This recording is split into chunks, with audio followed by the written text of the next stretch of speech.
1776, North Carolina. The Martins family of Dark Hollow, every child born on a full moon night, dead by dawn. In the depths of colonial America, where superstition and reality blurred in the wilderness, some stories refuse to be forgotten. Today, we're diving into one of the most chilling mysteries from 1776, North Carolina. A tale of impossible coincidences, unexplained deaths, and a family cursed by the very moon itself. If you're enjoying this content, don't forget to hit that like button. It really helps the channel grow. And before we begin, I'm also developing another channel with even more mysterious content, so stay tuned for that announcement soon. Now, let's step back into the shadows of Dark Hollow, where the Martins family lived through a nightmare that defies explanation to this day. The year was 1776, and while the American colonies burned with revolutionary fervor, the remote valley of Dark Hollow in western North Carolina remained untouched by such concerns. Here, among the thick forests of oak and pine, the Martins family had carved out their existence far from any town or settlement. Thomas Martins, a stern-faced farmer with calloused hands and weary eyes, had brought his young wife Elizabeth to this isolated place 3 years prior, seeking peace and prosperity in the virgin wilderness. The valley itself seemed to resist habitation. Local Cherokee had long avoided the area, calling it the place where moonlight drinks, though few colonists paid attention to such warnings. The hollow was perpetually shrouded in an eerie mist that clung to the ground even during the hottest summer days. Ancient trees twisted at odd angles, their branches reaching toward the sky like gnarled fingers frozen in supplication. Thomas had built their cabin near a small creek that ran crystal clear over smooth stones. The water was always cold, even in August, and locals claimed it had a peculiar metallic taste. Elizabeth, barely 20 years old with auburn hair that caught the firelight, had initially embraced their solitary life. She tended a small garden, preserved vegetables for winter, and prepared for their first child with quiet determination. The night of the first full moon in March 1774 arrived with unusual intensity. The moon hung low and enormous in the sky, casting silver light so bright it created sharp shadows across the cabin floor. Elizabeth's labor began at sunset, and as the midwife from the nearest settlement, a crusty woman named Martha Green, later testified to the local minister, the birth was unnaturally swift and without complication. The child, a boy they named Samuel, emerged exactly as the moon reached its zenith. His cry was strong and clear, echoing through the hollow with surprising vigor. Martha cleaned the infant, wrapped him in soft cloth, and placed him in Elizabeth's trembling arms. The new mother wept with joy, exhausted but radiant in the moonlight streaming through the cabin's single window. Thomas stood by the fire, his face illuminated by the flames, watching his wife and son with fierce pride. He had chopped extra firewood for this night, ensuring warmth and light would last until dawn. The cabin smelled of pine smoke, herbs Martha had burned for the delivery, and the earthy scent of the forest pressing close around them. "He's perfect," Elizabeth whispered, tracing her finger along the baby's tiny features. Samuel's eyes were closed, his small fists clenched against his chest. His breathing was steady and strong. Martha prepared to leave as midnight approached, satisfied with her work. "I'll return at first light to check on you both," she promised, gathering her bag of supplies. "Keep him warm and nurse him whenever he fusses." Thomas walked Martha to her horse, tied beyond the clearing. The night was still, unnaturally silent. No owls hooted, no crickets chirped. Only the whisper of wind through the pines broke the heavy quiet. "Strange night," Martha muttered, mounting her horse with difficulty. She was nearly 60 and felt every year in her bones. "That moon, I've never seen it so bright, makes me uneasy." Thomas nodded but said nothing. He watched until Martha's lantern disappeared down the narrow trail, then returned to the cabin. Inside, Elizabeth had dozed off, Samuel still cradled against her chest. Thomas added wood to the fire and sat in his chair, determined to keep vigil through the night. His own father had taught him that a man's first duty was protecting his family, and he took that responsibility with deadly seriousness. The hours passed slowly. Thomas found himself repeatedly checking the window, watching the moon's progress across the sky. Its light seemed to grow brighter as dawn approached, which struck him as wrong. Shouldn't it be fading? The silver glow filled the cabin with an otherworldly luminescence that made ordinary objects appear strange and unfamiliar. Around 4 in the morning, Elizabeth stirred. "Thomas?" Her voice carried an edge of concern. He crossed to the bed immediately. "What is it?" She was looking down at Samuel, her face pale. "He feels cold." Thomas touched the baby's cheek. The skin was indeed cool, but the child was breathing. "The fire's been going all night. Here." He brought another blanket, tucking it carefully around mother and child. But even as he did so, he noticed something unsettling.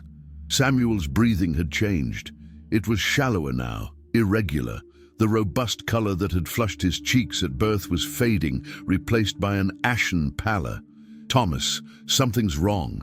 Elizabeth's voice rose with panic. She shook the baby gently. "Samuel? Samuel, wake up!" The infant didn't respond. His small chest rose and fell in increasingly faint movements. Thomas grabbed his coat. "I'll ride for Martha." "There's no time!" Elizabeth was crying now, holding Samuel close, trying to warm him with her body. "Please, God, no!"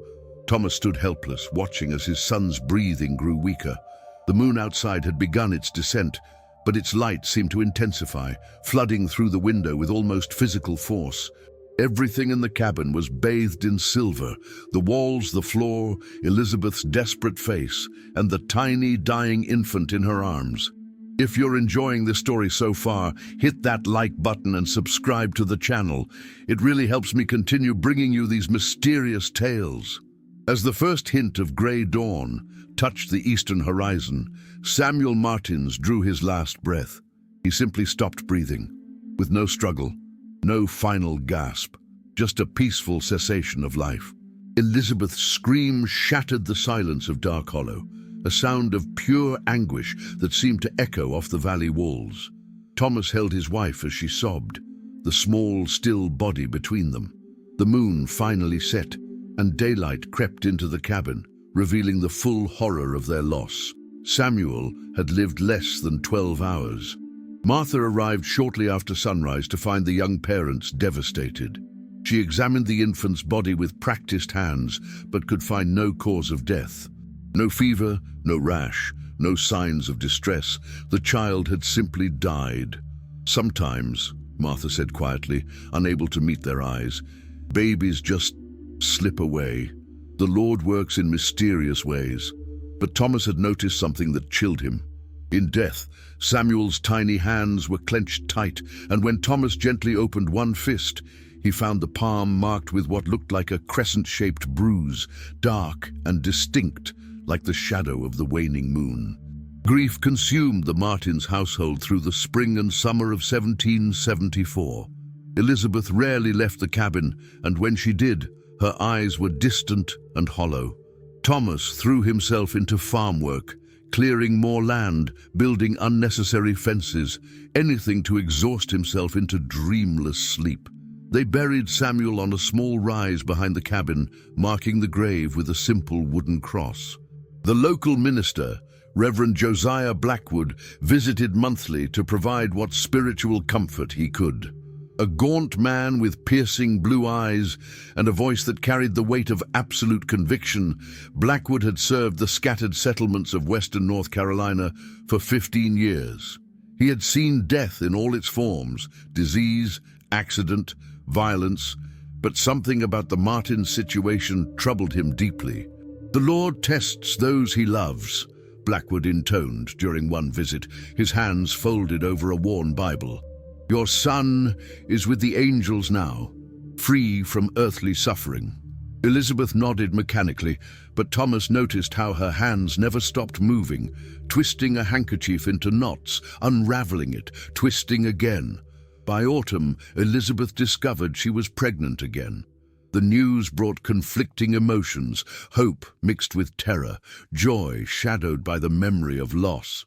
Thomas built a new cradle, though he waited until the last possible moment, as if crafting it too early might invite disaster. Winter settled over Dark Hollow with unusual severity. Snow fell early and deep, sealing the valley in white silence. The creek froze solid for the first time anyone could remember. Thomas had to break ice daily to water their livestock, and the cold penetrated the cabin despite their best efforts to seal every crack and gap. Elizabeth's pregnancy progressed without complication, though she grew increasingly anxious as her time approached. She calculated and recalculated dates, consulting the almanac Thomas had purchased from a traveling merchant. When she realized the baby would likely arrive during the January full moon, her hands began to shake. "It means nothing," Thomas insisted, though his own voice lacked conviction. "The moon has nothing to do with Samuel's death. He was just fragile." But Elizabeth couldn't shake her dread. She spoke of it to Martha during one of the midwife's visits, her voice barely above a whisper. Martha's response was carefully neutral. "Babies are born every night, under every kind of moon. You can't let superstition poison your joy." Yet Martha herself felt uneasy. She had delivered hundreds of children in her long career, and Samuel's death had been unlike any she'd witnessed. Healthy babies didn't simply stop breathing for no reason. And that mark on his palm, she'd said nothing to the parents, but she'd never seen anything like it. The January full moon rose on the coldest night of winter. The temperature plummeted below zero, and ice crystals filled the air, creating halos around the moonlight. Elizabeth's labor began at dusk, much as before. Martha had arrived earlier in the day, determined to stay through the entire birth and beyond. The delivery was again remarkably swift. As the moon climbed toward its peak, Elizabeth brought forth a daughter. They named her Grace, and she was beautiful, pink-cheeked, strong-voiced, with wisps of dark hair like her father's. "She's perfect," Martha declared, wrapping the infant snugly. "Strong as an ox." Thomas and Elizabeth exchanged looks of desperate hope. Perhaps Samuel's death had been a tragic anomaly. Perhaps this daughter would thrive. Martha refused to leave. "I'm staying until tomorrow afternoon," she announced. No arguments. The night wore on. Grace nursed eagerly, her small hands grasping at Elizabeth's fingers. She seemed alert and healthy, her eyes opening occasionally to reveal dark irises that caught the firelight. Thomas maintained the fire vigilantly, and Martha prepared hot broths for Elizabeth. But as midnight approached, a change came over the infant. Her vigorous movements slowed. Her nursing became weak and sporadic. Elizabeth noticed first that terrible, familiar sensation of a child growing cold in her arms. "No," she whispered. "No, please, God, not again." Martha took Grace, examining her with increasing desperation. The baby's breathing was slowing, her color fading. There was no fever, no rash, no sign of illness, just a gradual, inexorable fading of life force. Thomas stood frozen, unable to process what he was witnessing. How could this be happening again? Leave a comment below about what you think is happening to these children. I'd love to hear your theories. Martha tried everything she knew, warming the baby by the fire, rubbing her limbs to stimulate circulation, even holding her upside down to clear any obstruction in her throat. Nothing worked. Grace's breathing grew shallower and shallower, her small chest barely moving beneath the blankets. Elizabeth's cries filled the cabin, a sound of anguish so profound it seemed to come from the earth itself. Thomas held her, both of them watching helplessly as their daughter slipped away. As the first grey light of dawn touched the windows, Grace Martins died in exactly the same manner as her brother, a peaceful cessation of breath with no apparent cause. And when Martha examined the infant's tiny hands, she found the same crescent-shaped mark on the palm, dark and distinct. This time, Martha told them what she'd found. "I don't understand it," she said, her voice shaking, "but both children had this mark. I've never seen anything like it in all my years." Thomas stared at his daughter's small hand, that impossible bruise that looked like the moon's shadow. What does it mean? I don't know, Martha admitted. But I think you should speak with Reverend Blackwood, and perhaps no more children should be born in this house. Elizabeth's laugh was bitter and broken. We didn't choose this. The babies came when they came. But all three of them were thinking the same thing. Both children born under full moons, both dead by dawn, both marked with that crescent shadow. Coincidence, or something far darker? Word of the Martins' second tragedy spread through the scattered settlements like wildfire. In isolated communities where entertainment was scarce and winters were long, such stories became currency, whispered over fences, discussed in churches, embellished with each retelling. The Martins family became objects of morbid curiosity and increasingly fear. Reverend Blackwood visited within days of Grace's death. He found Thomas and Elizabeth hollow-eyed and gaunt, their cabin thick with grief. He conducted a prayer service, blessed the second tiny grave on the hill, and then sat with them by the fire to hear the full account. When they finished, describing both births and deaths in detail, including the mysterious marks, Blackwood was silent for a long time. His fingers traced patterns on the Bible in his lap, and his weathered face seemed to age another decade. "I must speak plainly," he said finally. "There are those who will say your family is cursed, that this place, Dark Hollow, is unholy ground. I've heard stories about this valley, dismissed them as Cherokee superstition, but now, Thomas prompted. Blackwood stood, walking to the window to gaze out at the mist-shrouded forest. Before the white man came, this valley had another name. The Cherokee called it Nuvda Unega Adanvtli. Roughly translated, it means where moon children go. I asked a Cherokee guide about it once, years ago. He said his people avoided this place because children born here under certain moons would be called back by the moon itself before sunrise. He claimed the moon was hungry, that it took children as payment for something ancient and terrible. Elizabeth made a choking sound. "That's just superstition, is it?" Blackwood turned to face them. "I'm a man of God, and I believe in the natural order he created. But I've lived on this frontier long enough to know there are things that defy easy explanation. 2 children, both born under full moons, both dead by dawn, both marked. That's not coincidence, Elizabeth. That's a pattern." Thomas stood, his hands clenched into fists. "So what are you saying? That the moon killed our children? That's madness." "I'm saying this place may have a quality that we don't understand. Perhaps the Cherokee were right to avoid it. Perhaps," he hesitated, "perhaps you should leave Dark Hollow. Start fresh somewhere else, somewhere with neighbors close by, where the light of civilization pushes back against whatever darkness might lurk in these woods." But Thomas refused. This was his land, purchased legally, cleared with his own hands. He would not be driven away by superstition and fear. Elizabeth, broken and exhausted, said nothing. Spring came again to Dark Hollow, though the valley seemed darker somehow. The mist more persistent, the silence more oppressive. Thomas worked his fields mechanically, while Elizabeth rarely left the cabin. She spent hours sitting by the window, staring out at the 2 small graves on the hill. In late summer, she discovered she was pregnant for a 3rd time. When she told Thomas, neither of them spoke of their fear, but it hung between them like a physical presence. They both knew what the other was thinking. Would this child also arrive during a full moon? Would they have to endure this nightmare again? Elizabeth consulted her almanac obsessively, calculating and recalculating. The baby should arrive in late December or early January. Full moon season again. The cosmic timing seemed deliberately cruel, as if fate or something worse was orchestrating their suffering. As autumn progressed, strange things began happening around the Martins' cabin. Tools disappeared and reappeared in odd places. The livestock grew nervous, refusing to graze near certain areas of the property. At night, Thomas sometimes heard sounds outside. Not animal noises, but something else.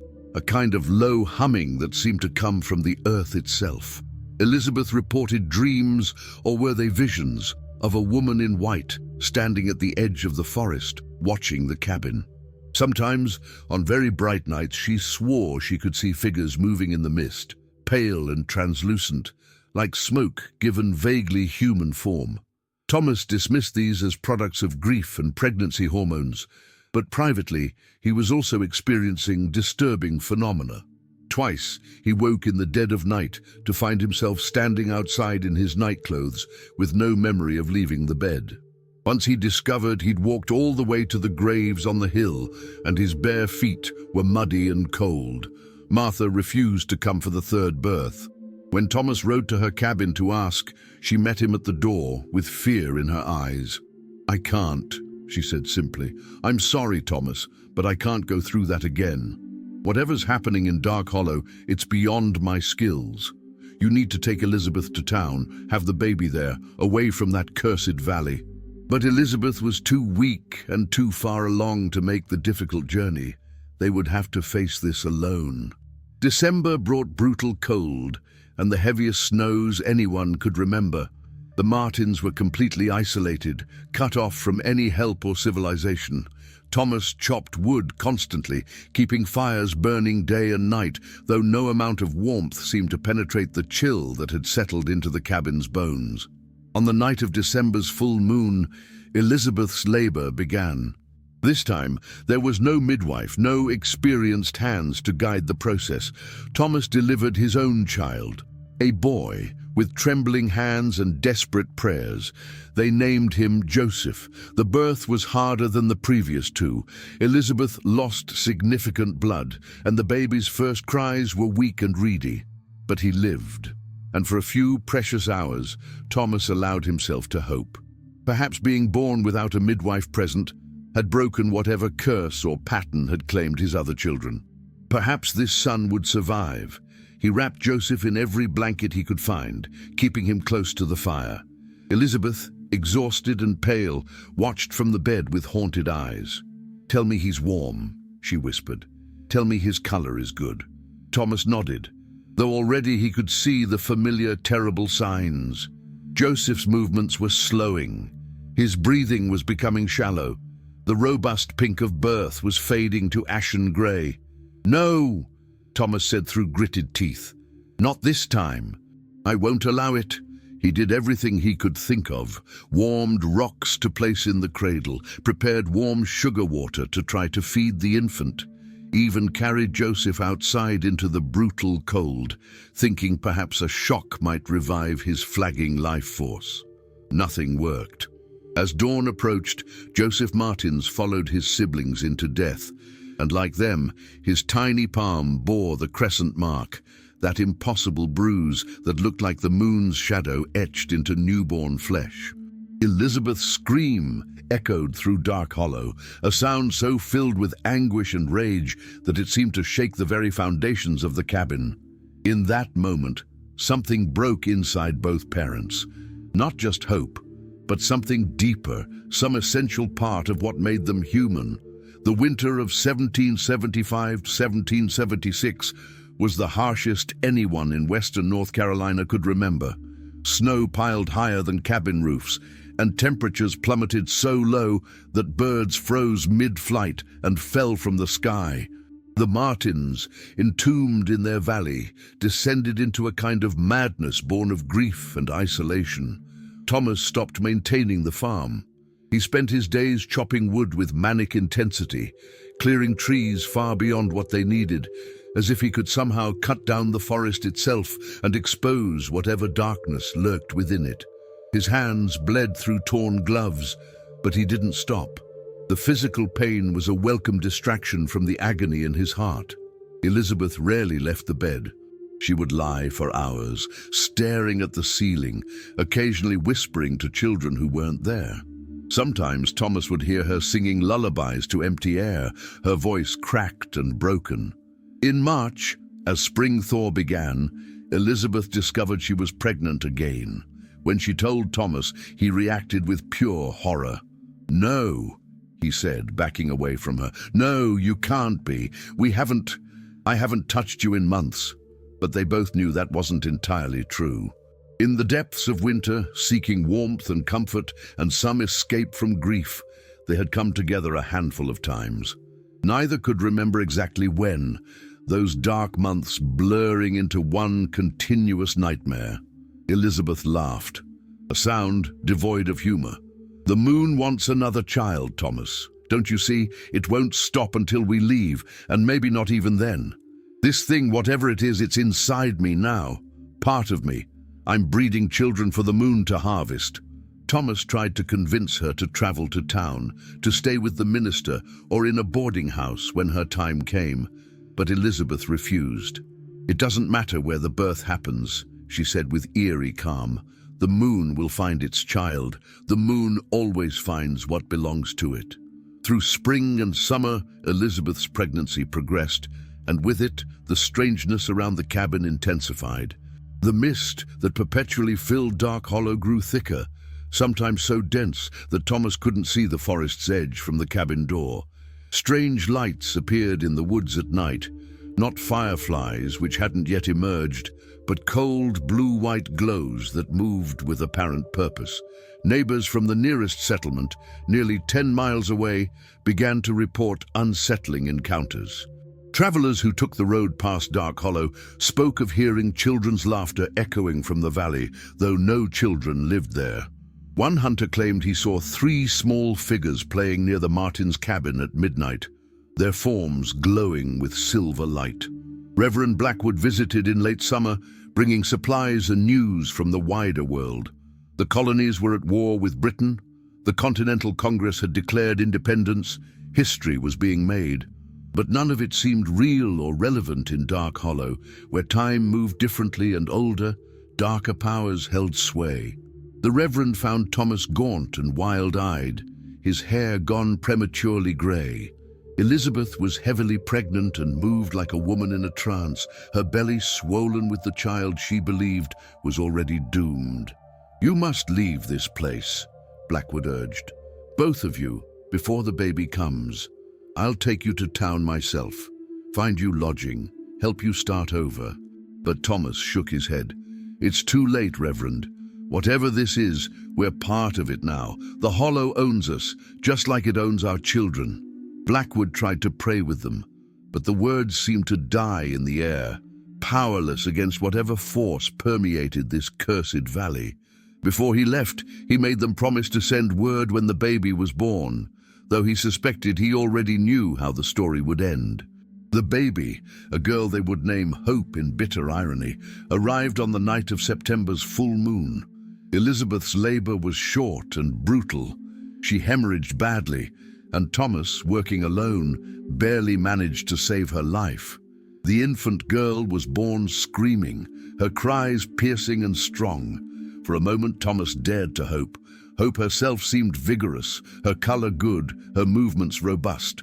He wrapped her carefully, placed her on Elizabeth's chest, and then worked frantically to stop his wife's bleeding. By the time he had Elizabeth stabilized, an hour had passed, and Hope was still alive, still crying lustily. 2 hours, 3. The moon reached its zenith and began its descent. Still, the baby lived. "She's different," Elizabeth whispered, tears streaming down her pale face. "Thomas, she's going to make it. She's going to survive." Thomas allowed himself to believe. They had passed midnight. Surely, if the pattern held, the child should have died by now. But Hope nursed eagerly, her small hands grasping at Elizabeth's fingers. Her eyes were alert, tracking movement and light. As dawn approached, Thomas stood at the window, watching the sky lighten. The moon hung low on the western horizon, its light fading as the sun prepared to rise in the east. Hope was still alive, warm and pink in her mother's arms. And then, in the final moments before sunrise, it happened. Hope stopped mid-cry. Her body went rigid, then limp. Her eyes, which had been bright and alive seconds before, glazed over. She drew one last, shuddering breath and was still. Elizabeth's scream was beyond words, beyond human expression of grief. It was a primal sound of complete and utter devastation. She clutched the small body to her chest, rocking back and forth, keening like a wounded animal.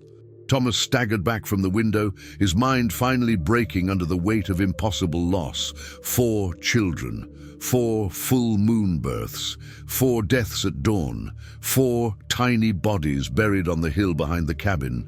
He looked at Hope's small hand and saw what he knew would be there, the crescent mark, dark and distinct, like the shadow of the waning moon branded into her palm. If you've made it this far, please like and subscribe. These stories take a lot of research and effort to bring to you. In the days that followed, something fundamental changed in the Martins family. They didn't bury Hope on the hill with her siblings.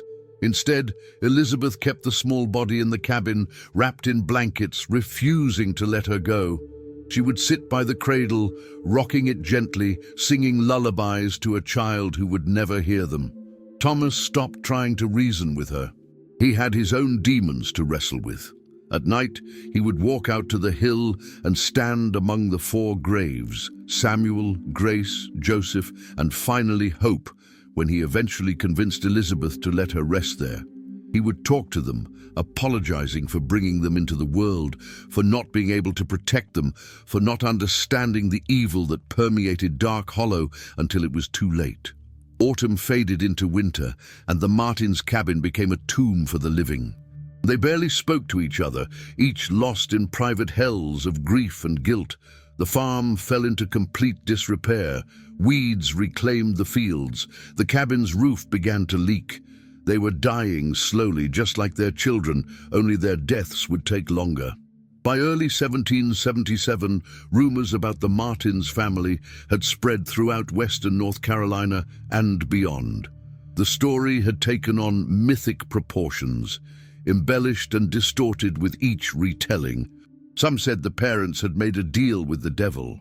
Others claimed Thomas was a witch who sacrificed his own children for dark powers. A few insisted Elizabeth had murdered the infants herself in fits of madness. Reverend Blackwood tried to counter these stories, preaching about the mystery of suffering and the importance of Christian charity. But even he had no explanation for what had happened in Dark Hollow. The pattern was undeniable. 4 children, 4 full moon births, 4 deaths at dawn, 4 crescent marks. It defied natural law, medical knowledge, and even his understanding of divine providence. In March of 1777, Elizabeth discovered she was pregnant for a 5th time. When she told Thomas, he simply nodded, as if this were the most natural and expected thing in the world. They both understood by now that they were caught in something inexorable, a cycle that would continue until... what? Until they left? Until they died? Neither knew. This time, Elizabeth showed no hope or fear. She moved through the pregnancy like a ghost, eating little, speaking less. Her body was worn from repeated childbirth and grief. At 31 years old, she looked decades older, hair gone grey, face lined and hollow, eyes empty of light. Thomas prepared methodically for the birth he knew would come under the December full moon. He stocked extra wood, laid in supplies, built a 6th cradle, though he knew it would soon be empty. He also began writing. Long, detailed accounts of everything that had happened, documenting the births and deaths, the patterns and marks, the growing strangeness of Dark Hollow. If no one would believe their story, at least there would be a record. Word of the 5th pregnancy reached Reverend Blackwood, who made one final attempt to intervene. He arrived in November with a plan. He would take the Martins to town immediately, keep them there through Elizabeth's confinement, ensure the baby was born under the observation of doctors and witnesses in a place of prayer and light. But when he reached the cabin, what he found shocked him to his core. The place looked abandoned, windows broken, door hanging loose on its hinges, the yard overgrown with dead weeds poking through early snow. Inside, Thomas and Elizabeth existed in conditions of squalor and neglect. Dirty dishes piled on every surface. The fire was barely maintained. Both adults were skeletal, filthy, clearly ill. "Come with me now," Blackwood pleaded. "Both of you. This place is killing you as surely as it killed your children. Elizabeth, think of the baby you're carrying. Give this child a chance, any chance, by leaving here." For a moment, Elizabeth's eyes focused on him. "This child is already dead," she said clearly. "They all are from the moment they're conceived. The moon marks them in the womb. I can feel it, Reverend. I can feel the moon's hunger growing as the baby grows. It's feeding on my child even now, and there's nothing any of us can do to stop it." Blackwood left Dark Hollow that day, convinced he would never see the Martins alive again. He reported his visit to the local magistrate, recommending someone be sent to check on them regularly. But winter storms made travel impossible for weeks at a time, and Dark Hollow's isolation was complete. The fifth child, another boy they named Nathaniel, was born on the night of the December full moon, 1777. The birth was difficult and dangerous. Elizabeth, weakened by months of neglect, nearly died in the delivery. Thomas, by now experienced in this terrible ritual, delivered his son with shaking hands. Nathaniel lived for exactly 4 hours. He was born at 11 in the evening as the moon reached its peak. At 3 in the morning, as dawn prepared to break, he drew his final breath. The crescent mark on his palm was darker than the others had been, almost black against the newborn's pale skin. Elizabeth didn't cry. She simply turned her face to the wall and closed her eyes. Thomas buried Nathaniel on the hill with his siblings as the sun rose over Dark Hollow, casting long shadows across the 5 small graves. And still, the nightmare wasn't over. In 1778, Elizabeth became pregnant again, the 6th time. By now, both parents were barely functional. They existed in a fugue state, going through the motions of survival without any real connection to life. Thomas stopped writing in his journal. Elizabeth stopped speaking entirely. They were empty vessels, their humanity hollowed out by repeated, inexplicable loss. This pregnancy was the most difficult. Elizabeth's body, worn from 5 previous births and chronic neglect, struggled to support the growing child.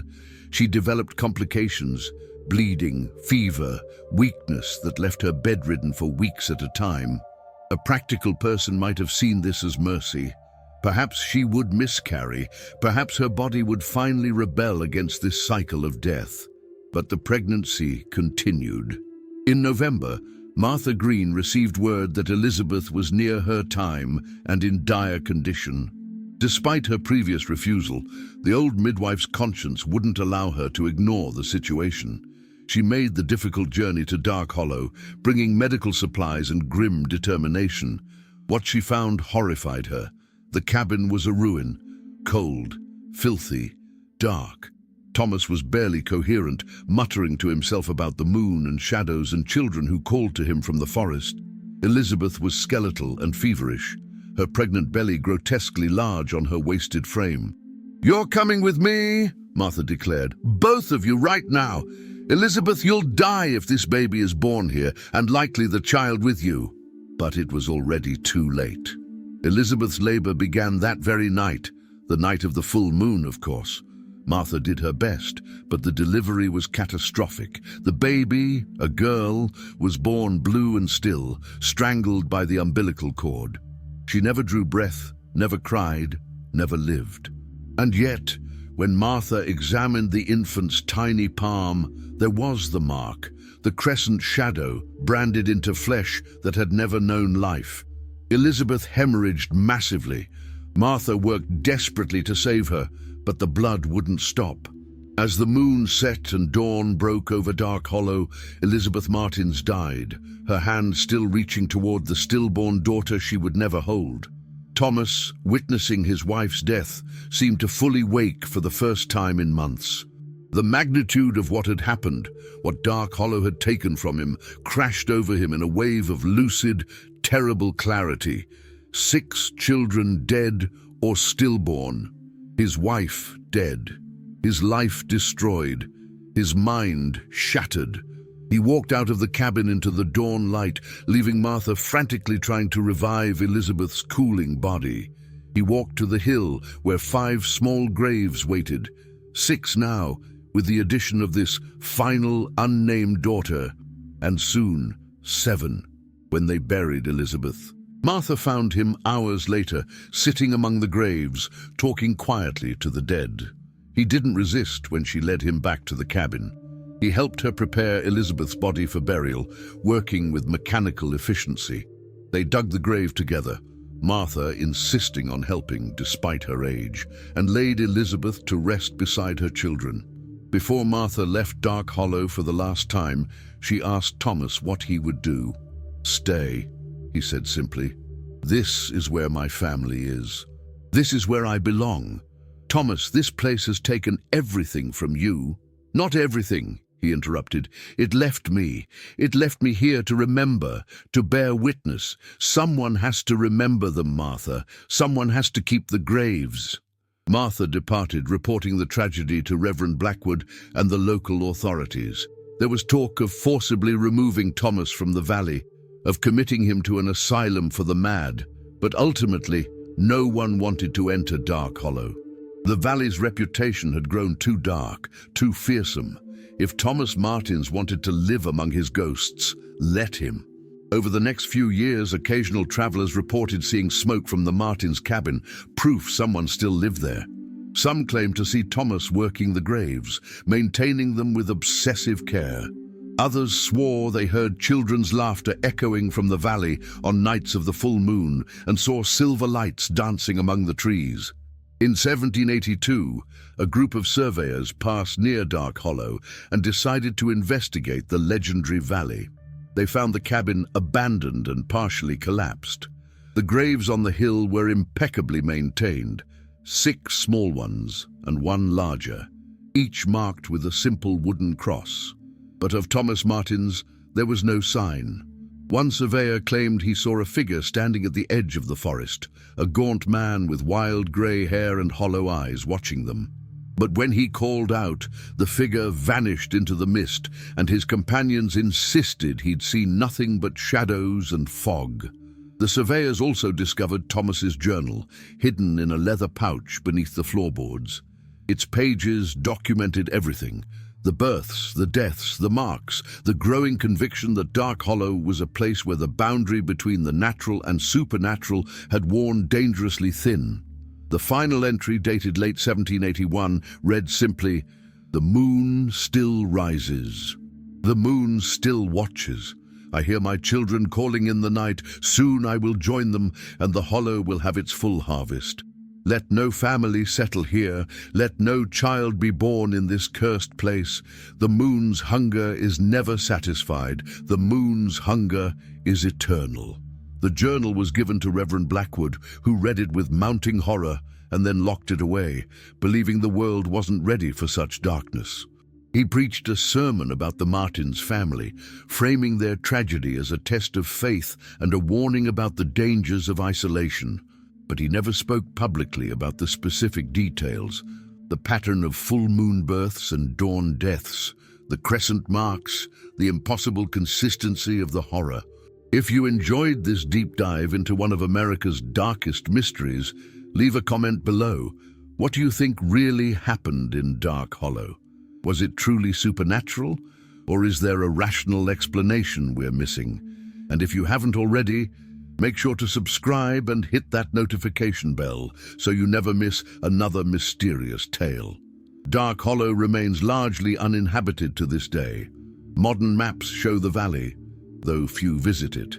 Local historians in North Carolina know the Martins story, though it's often dismissed as colonial-era superstition mixed with genuine tragedy.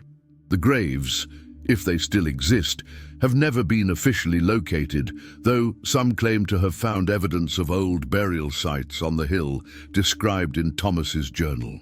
What really happened to the Martins family? Was there a rational explanation, some environmental toxin, some genetic disorder, some medical condition unknown to 18th century medicine? Or was Dark Hollow truly a place where reality bent, where cosmic forces could reach through the veil of moonlight to claim innocent lives? The pattern cannot be denied. 6 pregnancies, 6 full moon births or near births, 6 deaths before or at dawn, 6 crescent marks that look like the shadow of the waning moon. The consistency, is what makes the story so unsettling. Not just the tragedy, but the precise, mechanical repetition of it, as if some intelligence was orchestrating events according to rules we couldn't comprehend. And what of Thomas Martins? Did he die in Dark Hollow, finally reunited with the family he'd lost? Or did he find some other fate in those mist-shrouded woods, becoming part of whatever darkness permeated the valley? The story of the Martins family remains one of America's most disturbing historical mysteries, a tale that exists in the uncomfortable space between documented fact and impossible horror, between human tragedy and cosmic dread. Whether you believe in curses or not, the graves are real. The deaths are documented. The pattern cannot be explained away, and on nights when the full moon rises over western North Carolina, some still claim to hear children's laughter echoing from Dark Hollow, where moonlight drinks deep and the hungry sky never forgets its harvest.